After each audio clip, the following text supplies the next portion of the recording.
Hello po sa inyong lahat mga ka-crypto. Ako po si Pinoy Crypto Trader at sa video na ito ay atin pong pag-uusapan ang tungkol sa balitang ito kung saan ay isang mainit na usapin mula po sa US na tiyak na makakaapekto rin para sa atin bilang mga Pinoy crypto enthusiast.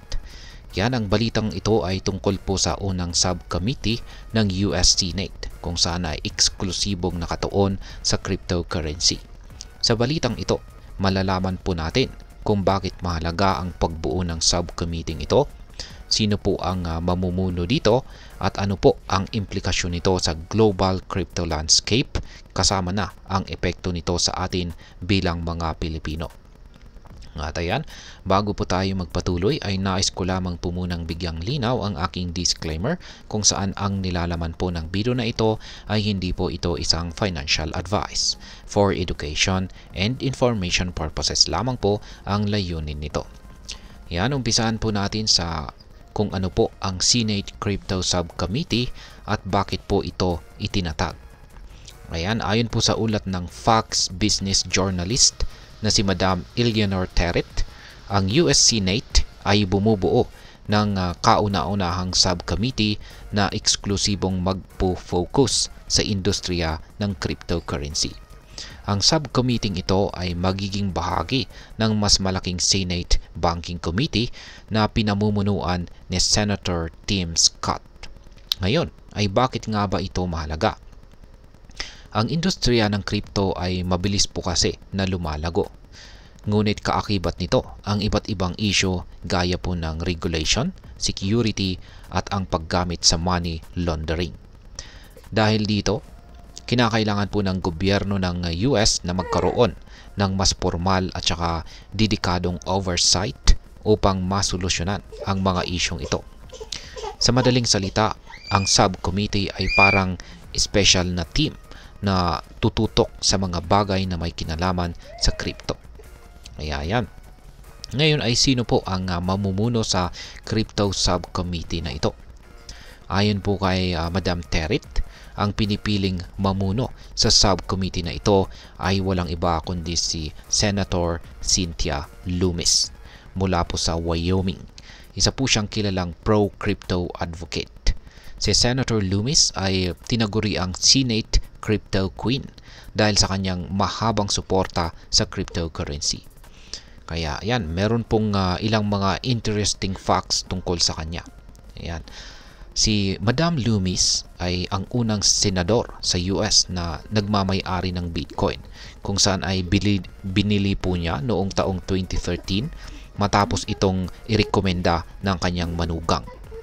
Yan, isa siya sa mga nangungunang tagapagtaguyod ng friendly regulations para sa crypto industry. Sa kanyang paningin, ang taong 2025 ay magiging pivotal year o mahalagang taon para sa crypto dahil sa mga patakarang kasalukuyang dinidiscover. Ngunit, tandaan, ang kanyang formal na appointment bilang chair ng subcommittee ay kailangan pong maaprubahan ng full committee vote. Ngayon ay ano naman po ang layunin ng subcommittee na ito? Ayan. Ang pangunahing layunin po ng subcommittee na ito ay una ay ang regulasyon. Ayan, gumawa ng mga malinaw at patas na batas para sa crypto trading, mining at paggamit po ng mga digital assets. Pangalawa ay ang protection po sa mga mamamayan.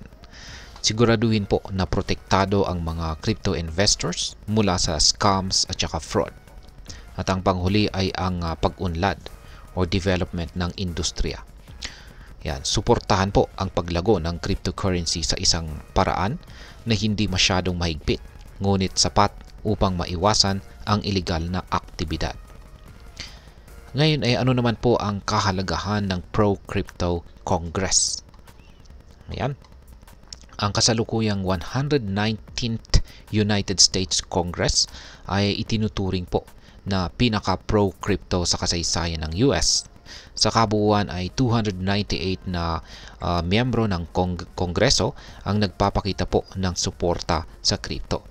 Dahil dito ay mas nagiging madali para sa industriya ng crypto na maglabi ng mga panukalang batas na makakatulong sa paglago nito. Si Senator Loomis bilang isang pangunahing supporter ay nagmungkahi na magtatag ng strategic Bitcoin reserve sa US. At ang ideyang ito ay kahalintulad po sa panukala ni dating Pangulong Donald Trump na magkaroon ng National Bitcoin Reserve.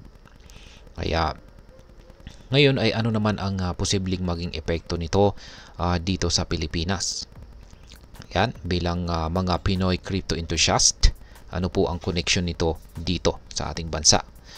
At yan, malaki po ang epekto nito sa global crypto market. Una ay ang paglago ng kumpiyansa or pagtitiwala. Kung mas malinaw at pro-crypto ang regulasyon sa US, posibleng tumaas po ang tiwala ng mga investors sa crypto market sa buong mundo. Ito ay makakatulong sa pagpapalago ng value ng mga cryptocurrencies gaya po ni Bitcoin at saka Ethereum. Ngayon, maliban dito ay magkakaroon po ng mas maayos na regulasyon. Maaaring magsilbing modelo ang US sa ibang bansa, kabilang na po ang Pilipinas upang gumawa ng mas malinaw na crypto policies.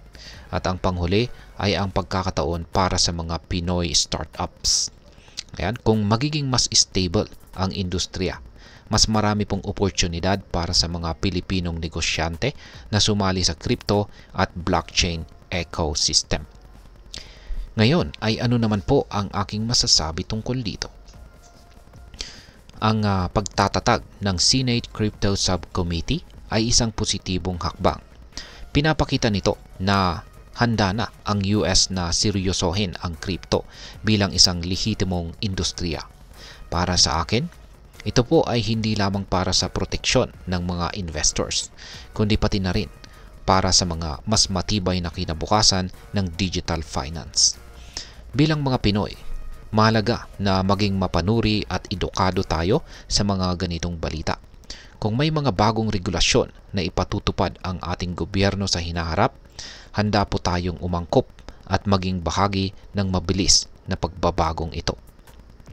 Kung ikaw po ay isang crypto trader o investor, patuloy ka pong mag-research at alamin ang mga update tungkol sa crypto regulations.